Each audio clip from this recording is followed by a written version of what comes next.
Hi everyone, it's Caitlin, your geeky girlfriend. Welcome back to my channel.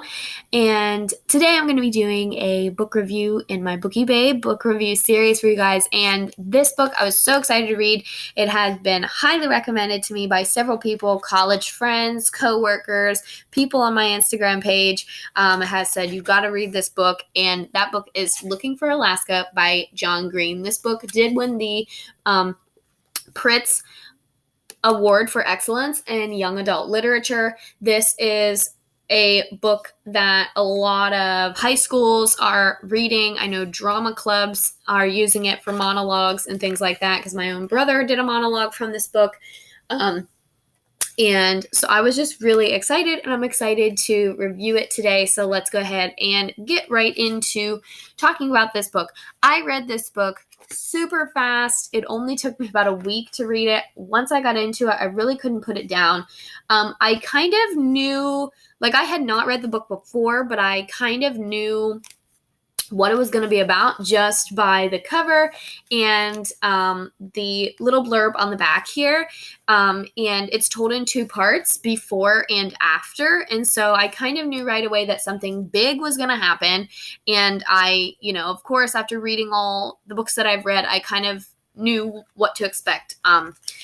To a certain extent, I figured somebody was going to go missing, die, or something traumatic was going to happen. And I was right. I'm not going to tell you which one, but which one happens in this one, but I was right. So I kind of was reading it just I want to see if I'm right, and I want to know how this book ends, and I want to see what happens. So the book is told, like I said, in two parts, before and after, and this is the second part. So this is the second half of the book, and then the first half, and here's where it splits.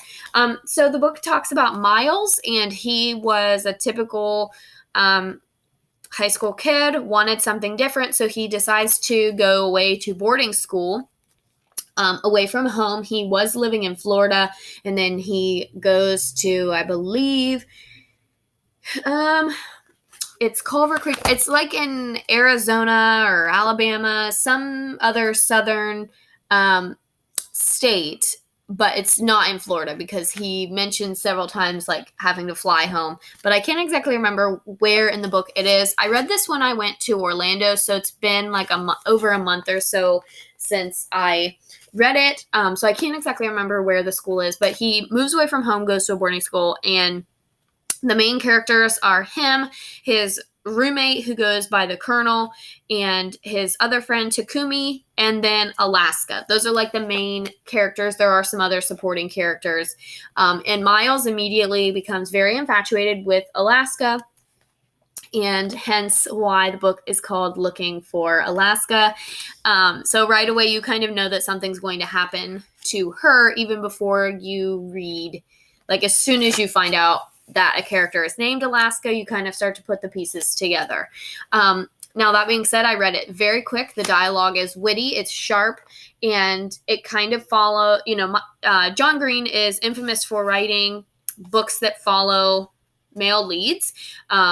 Abundance of Catherines, Paper Towns, this book has a very similar feel to Paper Towns. Guy meets girl, guy goes looking for girl, very similar feel.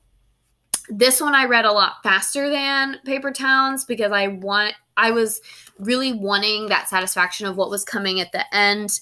And Miles is looking for the great perhaps throughout the entire book. And he kind of in Looking for Alaska, he really discovers himself, and figures out that he's very, in his old school, he was very shy, very reclusive, so he actually meets friends. He tells people how he feels. He does start to smoke and drink and those types of things and sort of rebel a little bit. He joins in their pranks and kind of, tests the limits a little bit, which is something that he's never done before. So he really grows as a person, and in Looking for Alaska, like I said, he really is defined as a character.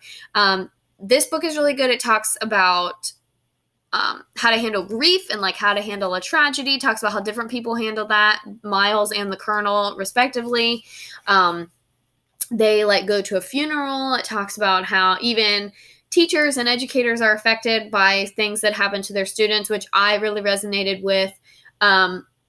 And, they talk a lot about school, and it talks a lot about, as a teacher, I got a lot of themes from it, like how hard it is sometimes for students to focus on their work when something traumatic has happened. So it kind of tied in a lot of educational trauma and like reasons why students may be falling behind. So that was kind of a theme that I got from it as a teacher. Like I said, I read this book super fast. It was a super quick read for me, but I loved it. And I don't know if I could pick it up and read it again, because once you know how it ends, it defeats the whole purpose. And I already was like reading it super fast to get to the end and find out if I was right, because my predictions right before reading and after starting reading. So I don't know if I could read it again. That being said, I would give this book a 10 out of 10. It was quick. It was easy. It was easy to read. Definitely a good, sophomore through senior high school read. Definitely appropriate for young adults, appropriate for older adults, college age. It's really a good book for everyone. John Green, I have read everything except for, I have not read Will Grayson yet, and I have not read Let It Snow, which is one that he collaborated with some other authors on. But I even read Turtles All the Way Down, and that one was a quick read for me as well. So he's notorious for writing books that are just really hard to put down, and I love that. Fault in Our Stars was the same way for me. I could not put it down. So I'm going to give this book a 10 out of 10. It is one of the better books that I've read, especially this year. And out of the books that I've read so far in 2020 and 2021, this has been one of my favorites. So definitely go and check this one out. I did pick this copy up at Half Price Books. So because it's older, you can find it a lot of places gently used. Like I said, I loved the dialogue. I loved the character development and kind of how all the characters come from different backgrounds and all have different stories. And I just really like that. And I like how their friend group is composed of all these different people and different personalities, because I think that's really realistic. But definitely go and pick this one up. Thank you all so much for the recommendations. I really enjoyed it.